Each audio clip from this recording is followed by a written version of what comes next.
اور IMF نے اس ملک کو اتنی قرضدار کیے کہ یہ اپنا سر ہلا نہیں سکتا ہے.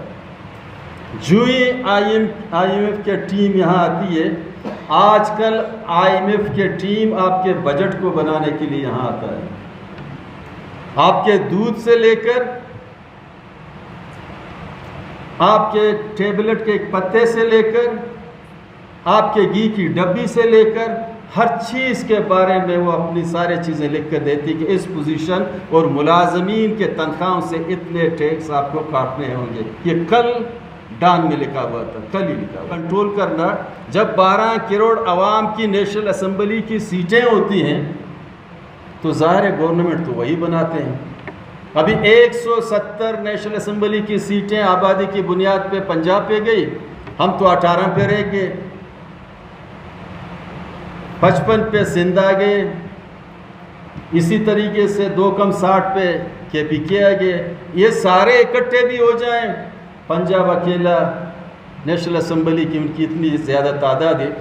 ایک تو صوبائی گورنمنٹ کے لیے بڑے پیمانے میں فنڈ لیتے ہیں پاپولیشن کے حوالے سے، اور دوسرا وفاقی گورنمنٹ جو ان کے ہوتی ہے، اور وفاق کے جتنے بھی منسٹر ہیں وہ بھی پنجاب سے تعلق رکھتے ہیں.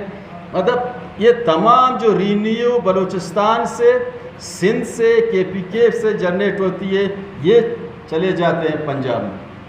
اور پھر پنجاب ان کی تقسیم کار جو بنایا ہے انہوں نے، پہلے تو یہ کوئی چیز دینا بھی نہیں چاہتے تھے.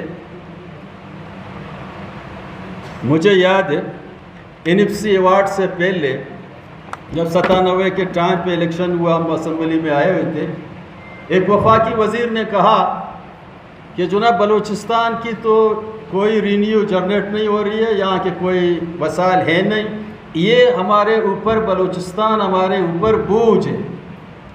وفاقی وزیر کی آواز تھی، یہ ہمارے اوپر بوجھ ہے.